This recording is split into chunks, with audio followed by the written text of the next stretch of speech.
ইরানকে যখন শাসাচ্ছেন মার্কিন প্রেসিডেন্ট ডোনাল্ড ট্রাম্প, ঠিক তখনই তার জন্য এক দুঃসংবাদ নিয়ে হাজির উত্তর কোরিয়া। আকাশে আগুনের গোলক আর মাটির নিচে কম্পন নয়, এবার এক অদৃশ্য মারণাস্ত্রে বিশ্বকে কাঁপিয়ে দিল পিয়ংইয়ং। উত্তর কোরিয়ার রাষ্ট্রীয় সংবাদ মাধ্যম KCNA আজ ভোরে এক চাঞ্চল্যকর ঘোষণা দিয়েছে। তারা জানিয়েছে, গত 3 দিন ধরে দেশটি এমন কিছু স্পেশাল অ্যাসেট পরীক্ষা করেছে যা মুহূর্তের মধ্যে একটি আধুনিক শহরকে প্রস্তর যুগে পাঠিয়ে দিতে সক্ষম। উত্তর কোরিয়ার এই নতুন সমরাস্ত্র তালিকায় রয়েছে উচ্চ প্রযুক্তির ইলেকট্রোম্যাগনেটিক অস্ত্র এবং কুখ্যাত কার্বন ফাইবার বা ব্ল্যাক আউট বোমা। কিম জং উনের বিশ্বস্ত জেনারেল কিম জং সিক এই পরীক্ষার তদারকি করেছেন। তার মতে এই অস্ত্রগুলো কেবল যুদ্ধ জয়ের জন্য নয়, বরং শত্রুর স্নায়ু ও মেরুদণ্ড ভেঙে দেওয়ার জন্য তৈরি করা হয়েছে।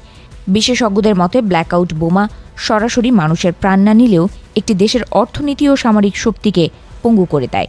এই বোমাটি বিস্ফোরণের পর বিদ্যুৎ কেন্দ্রের ওপর হাজার হাজার পরিবাহী গ্রাফাইট ফিলামেন্ট ছড়িয়ে দেয়, যার ফলে পুরো গ্রিডে শর্ট সার্কিট হয়ে বিদ্যুৎ ব্যবস্থা পুরোপুরি অচল হয়ে পড়ে, অন্ধকার হয়ে যায় গোটা দেশ। অন্যদিকে এদের হাতে থাকা নন নিউক্লিয়ার ইলেকট্রোম্যাগনেটিক পালস অস্ত্রটি আরও ভয়াবহ। এটি কোনো তেজস্ক্রিয়তা ছাড়াই শক্তিশালী তরঙ্গ ব্যবহার করে শত্রুদের রাডার, বিমান এবং স্পর্শকাতর ইলেকট্রনিক সার্কিট পুড়িয়ে ছাই করে দিতে পারে। কোনো গুলি না চালিয়ে এটি আধুনিক যুদ্ধ বিমানকে একটি ধাতব বাক্সে পরিণত করার ক্ষমতা রাখে। এদিকে সিউলের সামরিক বাহিনী জানিয়েছে, তারা উত্তর কোরিয়ার ভূখণ্ড থেকে বেশ কয়েকটি ক্ষেপণাস্ত্র উৎক্ষেপণের সংকেত পেয়েছে। এই প্রজেক্টাইলগুলো প্রায় 240 থেকে 700 কিলোমিটার পর্যন্ত উড়ে গিয়ে সাগরে আছড়ে পড়েছে। তবে শুধু ইলেকট্রিক বোমা নয়, উত্তর কোরিয়া তাদের পারমাণবিক ক্ষমতা সম্পন্ন ওয়াসং-11 ব্যালিস্টিক মিসাইলের জন্য নতুন ধরনের ক্লাস্টার ওয়ারহেডও পরীক্ষা করেছে। কোরীয় উপদ্বীপে এই উত্তেজনার পারদ এখন আকাশচুম্বী। উত্তর কোরিয়ার উপপররাষ্ট্রমন্ত্রী জিয়াং কুম-চল এক কড়া বিবৃতিতে দক্ষিণ কোরিয়াকে তাদের ইতিহাসের সবচেয়ে শত্রুতাপূর্ণ রাষ্ট্র হিসেবে চিহ্নিত করেছেন। কোনো আলোচনা বা সমঝোতার পথ যে এখন কার্যত বন্ধ, তা তার কথাতেই স্পষ্ট ফুটে উঠেছে। সম্প্রতি দক্ষিণ কোরিয়া থেকে উত্তর কোরিয়ার আকাশে ড্রোন অনুপ্রবেশের ঘটনায় পরিস্থিতি আরও ঘোলাটে হয়েছে।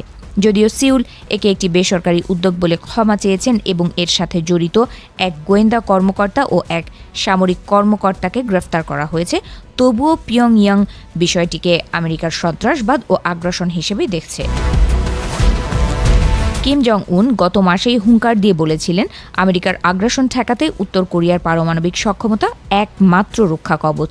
বর্তমানে এই উচ্চ প্রযুক্তির অস্ত্রের পরীক্ষা বিশ্বমঞ্চে এটাই প্রমাণ করছে যে উত্তর কোরিয়া কেবল পরমাণু বোমাতেই সীমাবদ্ধ নেই, তারা এখন অদৃশ্য যুদ্ধের জন্য পুরোপুরি প্রস্তুত।